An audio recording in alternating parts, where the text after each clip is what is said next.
আসসালামু আলাইকুম। অঙ্কবিদ্যা ইউটিউব চ্যানেলের পক্ষ থেকে সবাইকে জানাই স্বাগতম।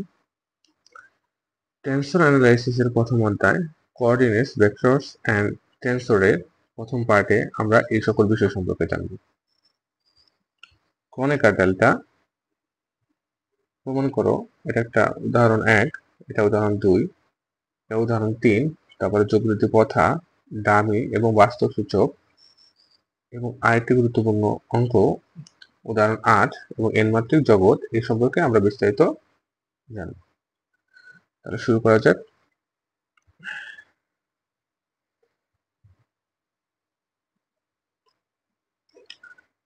তাহলে আমরা প্রথমে যে বিষয় সম্পর্কে জানবো সেটা হলো ক্রনিকার ডেল্টা।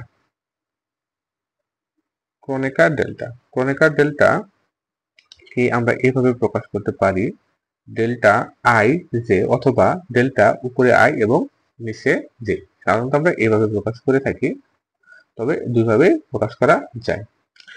তো এই প্রতীকটি প্রথম ব্যবহার করেন গণিতবিদ ক্রনিকার 1868 সালে। এটা একটা ফাংশন এবং ইহা নিম্নলিখিতভাবে সংজ্ঞায়িত হয়। কিরকম? ডেল্টা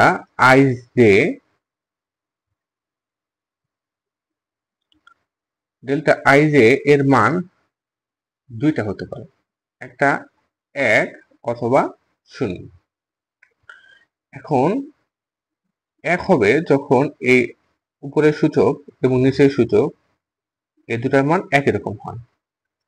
অর্থাৎ আমি যদি এখানে ডেল্টা 2 নিচে 2 লিখি তবে এটার মান হয়ে যাবে 1, অথবা ডেল্টা 3 এটার মান হয়ে যাবে 1। অন্যথায় এটার মান হয়ে যাবে 0। যেমন ডেল্টা 1 ডিভাইডেড বাই, এখানে আমরা সূচক হিসেবে নিচে যদি 2 দেই, তাহলে এই যে আই এবং জে এই দুটা কিন্তু একই রকম নয়, তাহলে এটার মান হয়ে যাবে 0। তাহলে এই দুটা মানে সম্ভব হয় ক্রনিকার ডেল্টার ক্ষেত্রে। তাহলে এখন আমরা একটা গুরুত্বপূর্ণ আমরা উদাহরণ নিয়ে দেখি, আলোচনা করি। তাহলে সবার প্রথমে যে বিষয়টা আমরা দেখি যে প্রমাণ করো delta x i by delta x j is equal হলো ডেল্টা আই জে। অর্থাৎ ডেল্টা এক্স আই আর ডেল্টা এক্স জে এটা মূলত একটা ক্রনিকার ডেল্টা আসবে। তাহলে এটা আমরা কিভাবে প্রমাণ করতে পারি?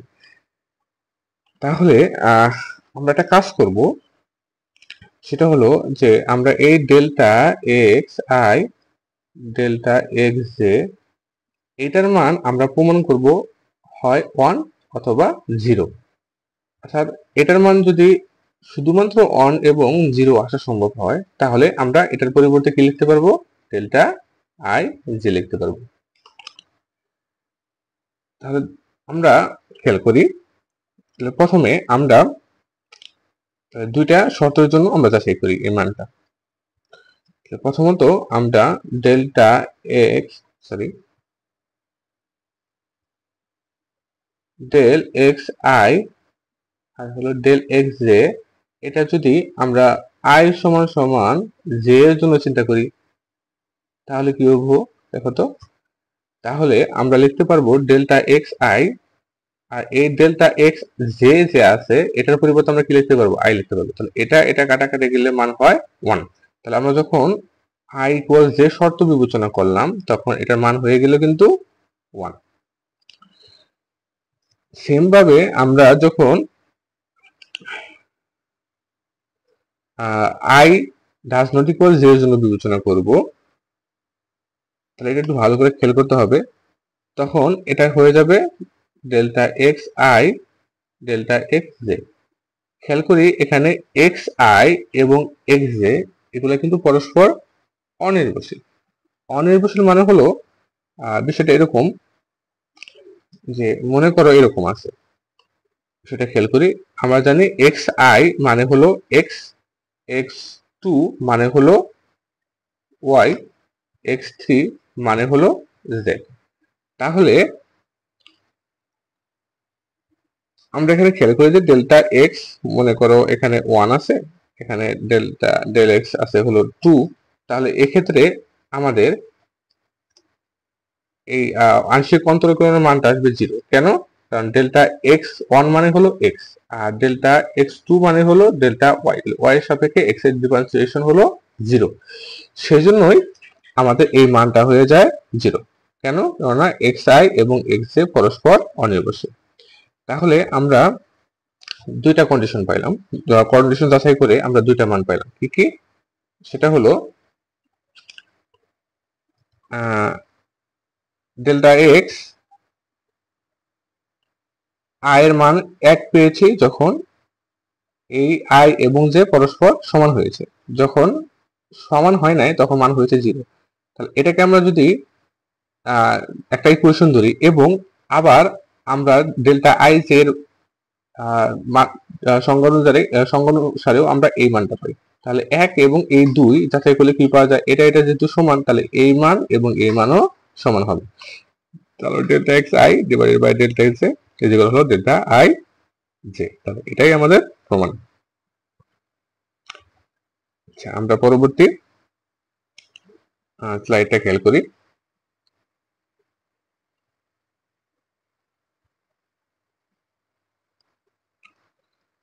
Sorry,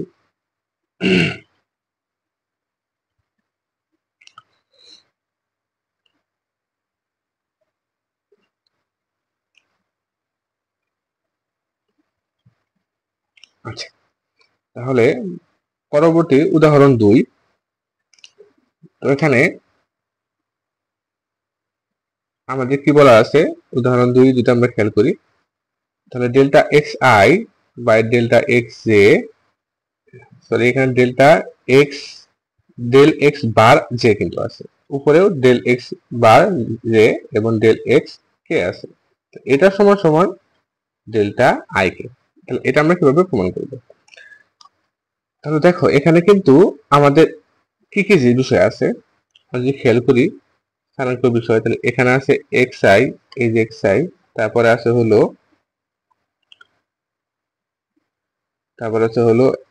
delta x. আচ্ছা, আমরা ডেল্টা বাদ দিয়ে লিখি। এখানে আছে ডেল্টা এক্স বার জে, অর্থাৎ হলো এক্স বার জে আছে, এক্স বার জে আছে, এক্স বার জে। প্রথমটা হলো এক্স আই এবং শেষে আছে হলো এক্স কে। তাহলে আমাদের এই তিনটা বিষয়ই কিন্তু এখানে আছে। এখন প্রথমে আমরা ধরে নিব বা এখান থেকে আমরা লিখতে পারি কি, যে এক্স আইটা হলো এক্স বার জে এর কিন্তু ফাংশন। ভালো করে খেয়াল করি, এক্স আইটা হলো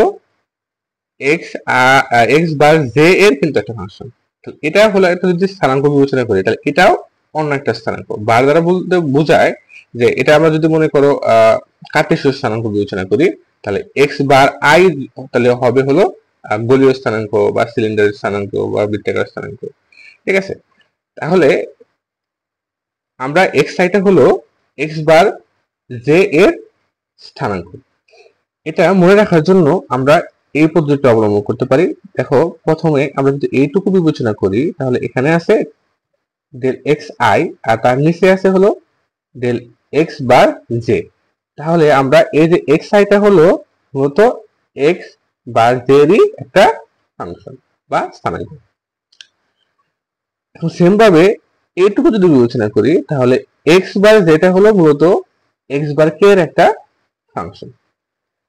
তাহলে এটা এভাবে আরো সহজে বোঝা যায়। তার মানে যদি মনে করি যে ওয়াইটা হলো এক্স একটা ফাংশন, তাহলে এটা কিভাবে প্রকাশ করি? ওয়াই ইকুয়াল এক্স অথবা y equal to y into x, এভাবে প্রকাশ করি। তাহলে আমরা এই যে এক্স আইটা যে একটা ফাংশন, এটা কার ফাংশন? তাহলে এক্স আইটা ফাংশন হলো এক্স বার জে। তাহলে আমরা এভাবে প্রকাশ করতে পারি, একটা তুলনা করে এক্স আইটা এক্স আই কত x i of x bar J. Same ভাবে আমরা কি লিখতে পারি?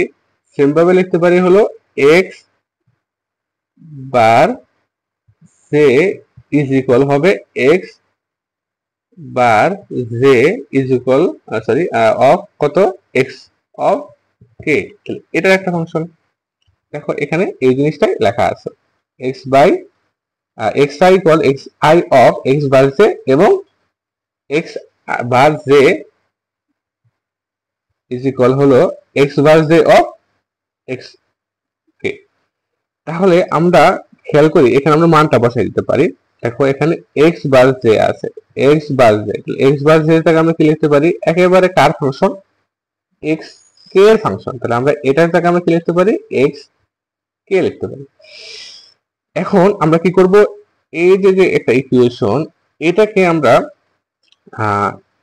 এক্স কে এর সাপেক্ষে কি করব আমরা আংশিক অন্তরণ করব। তাহলে খেয়াল করো কার সাপেক্ষে করব এক্স বার কে এর সাপেক্ষে অন্তরীকরণ করব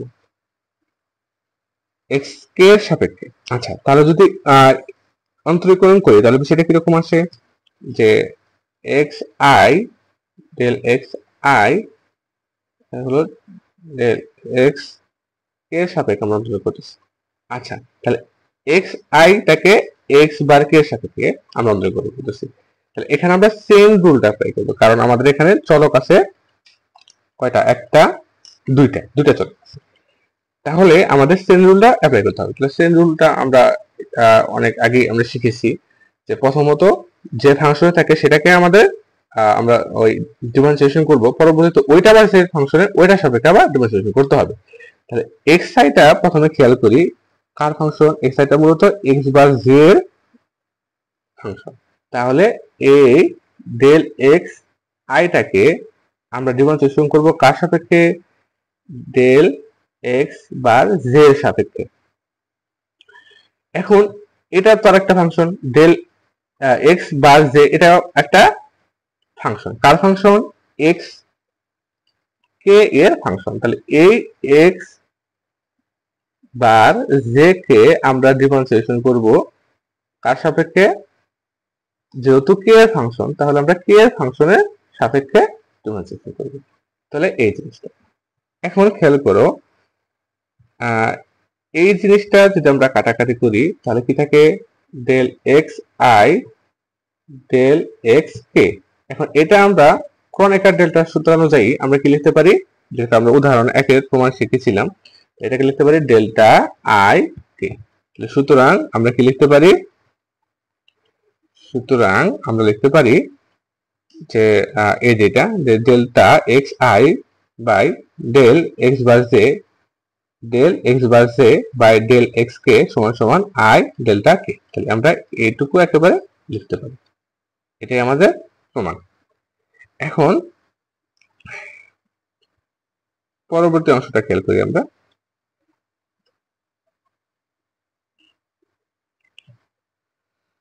আচ্ছা উদাহরণ 3 যে দেখাও যে ক্রনিকার ডেল্টা ডেল্টা আই জে একটি অপরিবর্তক। আচ্ছা তাহলে এটা আমরা কিভাবে করতে পারি খেয়াল করো যে আমরা কি জানি আমরা জানি ডেল্টা আই জে এটাকে কিভাবে লেখা যায় এটা যেহেতু উপরে আই আছে তাহলে আমরা লিখবো delta x i divided by delta x j. খুবই সহজ, এটাকে আমরা ধরে নিলাম 1 নাম্বার ইকুয়েশন এখানে। এখন এটা আমাদের মনে করো যে এটা একটা তোমার কার্তেশীয় স্থানাঙ্ক। কার্তেশীয় স্থানাঙ্ক যদি হয় তাহলে আমরা অন্য একটা স্থানাঙ্ক যদি বিবেচনা করি তাহলে এই জিনিসটাও একই রকম ভাবে লেখা যাবে। কারণ মনে করো বিষয়টা বোঝার জন্য যে তুমি মনে করো এক্স এর সাপেক্ষে এক্স এর ডিফারেন্সিয়েশন করছো, যেরকম মানটা পাবা অন্য একটা স্থানাঙ্ক যদি বিবেচনা করো তাহলে ওইটাকেও যদি এক্স এর সাপেক্ষে এক্স এর ডিফারেন্সিয়েশন করো সেখানেও কিন্তু এর মানটা অনে পাওয়া যাবে। তাহলে আমরা কি লিখতে পারি যে ডেল্টা সরি যে ডেল্টা ভার অর্থাৎ এটা অন্য একটা স্থানাঙ্কে যদি খেয়াল করি তাহলে এই জিনিসটাই অ্যাপ্লাই করা যাবে। Delta bar i by delta x j. এখন এটা মানে কি খেয়াল করো তো, এটা মানে কিন্তু বললাম যেহেতু এটা অন্য একটা স্থানাঙ্ক একই রকমের মান আসবে, তাহলে এটাকে আমরা কি লিখতে পারি, ডেল্টা আই জে লেখা যাবে। কেননা কারণ এটা শুধুমাত্র ওই একটা দুটা মানই সম্ভব, একটা হলো 1 আর এটা হলো 0। তাহলে এটাকে আমরা কি লিখতে পারি, ডেল্টা আই জে লিখতে পারি। তাহলে কি পাওয়া গেল, delta bar I J is equal to হলো যেটা ডেল্টা আই জে। যেহেতু অন্য একটা স্থানাঙ্ক পদ্ধতিতে আমাদের একই মান পাওয়া যায়, তাহলে আমরা বলতে পারি ডেল্টা আই জে এটা আসলে অপরিবর্তক, অর্থাৎ আমরা যে কোনো স্থানাঙ্কই বিবেচনা করি না কেন এটা আমরা অ্যাপ্লাই করতে পারবো। আচ্ছা, আমরা পরবর্তী স্লাইডটা এখন খেয়াল করব। আচ্ছা, পরবর্তীটা হলো ডামি।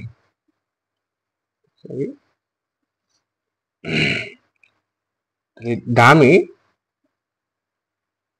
এবং বাস্তব সূচকটা কি?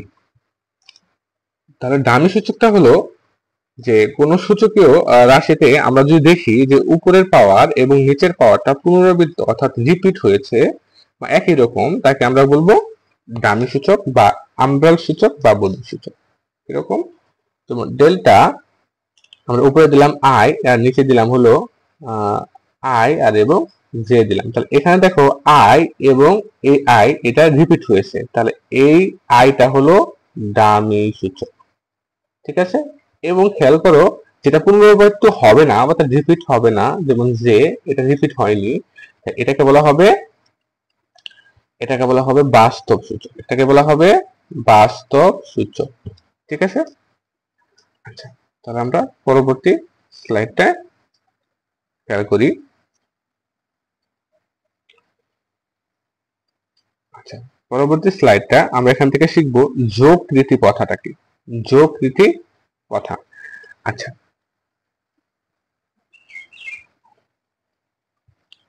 দেখো আমরা এই যে একটা রাশি আছে a1xi, a1xi, a2x2 dot dot dot, তাহলে an তো উপরে রেখে কি হবে, an x to the power n। এটাকে আমরা যদি সিগমার সাহায্যে বা সামেশনের সাহায্যে প্রকাশ করতে চাই, তাহলে আমরা এখানে লোয়ার লিমিটটা কত, লোয়ার লিমিটটা হলো 1, তাহলে আমরা i সমান সমান কত ধরলাম, 1। অর্থাৎ এখানে যেহেতু n আছে, এখানে আর n ধরা যাবে না, এখানে আমাদের অন্য একটা কিছু ধরতে হবে। এখানে i যে তোমার মনে ইচ্ছা মতো ধরতে পারবা। তাহলে আমাদের এখানে এই সিগমার নিচে যেটা লিখে সেটা হলো লোয়ার লিমিট, আর উপরে যেটা লিখে সেটা হলো হায়ার লিমিট। এখানে আমাদের দুটা পদ আছে, একটা হলো a আর একটা হলো x। তাহলে আমরা a এবং x লিখবো এখানে। যেহেতু 1 থেকে শুরু হয়েছে, শেষ হচ্ছে কোথায়, শেষ হচ্ছে n এর মধ্যে। তবে এটা তো এই nটাতে এটা আমরা i হিসেবে ধরে নিছি, তাহলে এখানে আমরা i দেব।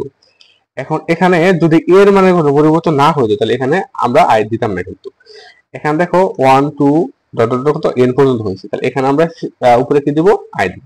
এখন যোগকৃতি প্রথার ক্ষেত্রে কি হয়, এই সিগমাটা এটা আমরা লিখি না, আমরা শুধু এইটুকু লিখি। অর্থাৎ সিগমাটুকু বাদ দিয়ে আমরা যে পদ্ধতিতে একটা রাশিকে প্রকাশ করে থাকি এটাকে বলা হয় যোগকৃতি প্রথা। আচ্ছা, তাহলে আমরা এই যে দেখো এখানে এই জিনিসটাই লেখা হয়েছে, তবে সিগমাটা বাদ দিয়ে। এখানে তুমি সিগমা কিন্তু যখন তখন আনতে পারো, কোনো সমস্যা নেই। আচ্ছা, তাহলে আমরা পরবর্তী স্লাইডটা খেয়াল করি।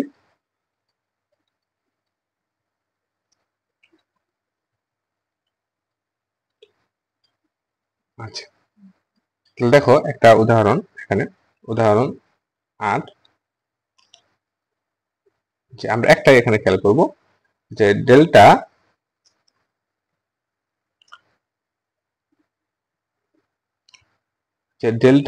আই আই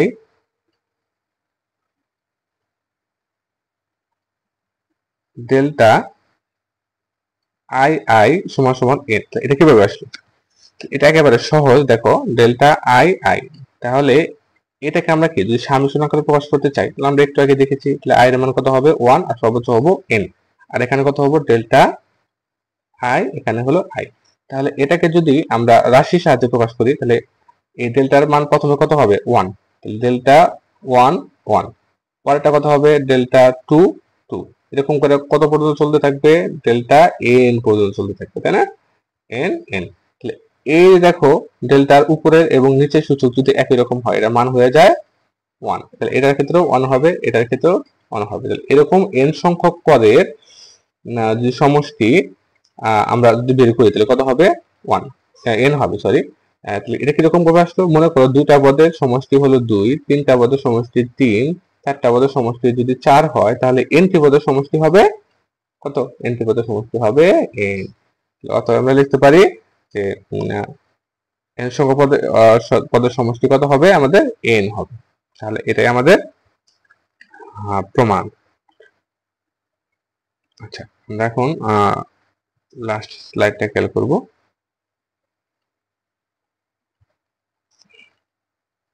তাহলে খেয়াল করো এখানে কি বলা আছে, যে n মাত্রিক জগৎটাকে আমরা আগের বিষয়গুলো যদি বুঝে থাকি তাহলে এটা বুঝতেও খুব একটা সমস্যা হবে না। তাহলে দেখো, তাহলে এখানে বলা আছে যে n মাত্রিক জগৎ, তাহলে এটা এটা খুবই সহজ, আমরা এটা অনেক আগে থেকে পড়ে আসছি। যেমন x, y এটা যদি আমরা বিবেচনা করি তাহলে আমরা বলি হলো দ্বিমাত্রিক স্থানাঙ্ক, তাই না? তাহলে এখানে কি থাকে, দ্বিমাত্রিক স্থানাঙ্ক। যদি আমরা x, y, z বিবেচনা করি তাহলে এটাকে আমরা বলে থাকি ত্রিমাত্রিক স্থানাঙ্ক। অনুরূপভাবে যদি আমাদের 4টা স্থানাঙ্ক থাকে বলি তাহলে সেটাকে আমরা বলি 4 মাত্রিক স্থানাঙ্ক। তো এই ক্ষেত্রে আমরা একটু অন্যভাবে লিখি, এটাকে আমরা লিখি হলো x1 x2 দেখেন। এবার এটাকে আমরা কিভাবে লিখি, এটাকে আমরা লিখি x1 x2 x3। তাহলে x1 x2 এবং x3 এই সকল নিয়া যে জগৎটা বা আমরা এটা বলে থাকি এটা হলো ত্রিমাত্রিক জগৎ। হ্যাঁ, যেহেতু তিনটা আমাদের স্থানাঙ্ক আছে তাহলে আমরা এটাকে বলে থাকি ত্রিমাত্রিক জগৎ। এখন খেয়াল করো যে আমরা এমন একটা স্থানাঙ্ক বিবেচনা করি যে ক্ষেত্রে আমাদের স্থানাঙ্ক হবে n সংখ্যক, অর্থাৎ x1 x2 x3 dot dot dot এরকম আমাদের স্থানাঙ্ক হবে কোনটা, n সংখ্যক স্থানাঙ্ক হবে। তাহলে n সংখ্যক স্থানাঙ্কের জন্য আমরা যে জগৎটা পাবো সেটাকে আমরা বলবো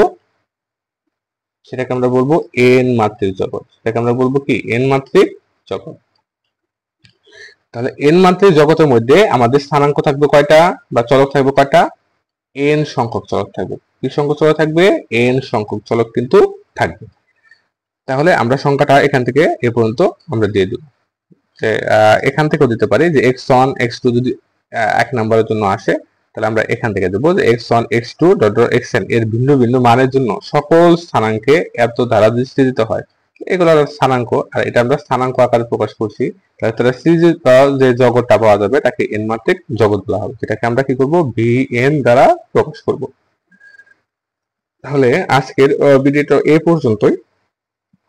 পরবর্তী ভিডিও দেখার জন্য অনুরোধ করছি এবং সাথে থাকার জন্য অনুরোধ করছি। যদি বুঝতে কোনো কিছু সমস্যা হয় অবশ্যই কমেন্ট করবে, এবং তোমাদের কমেন্টটাই হলো আসলে আসল, তোমাদের কমেন্টই আমাদের নতুন ভিডিও করার অনুপ্রেরণা দেবে। ঠিক আছে, সবাই ভালো থাকো, আসসালামু আলাইকুম।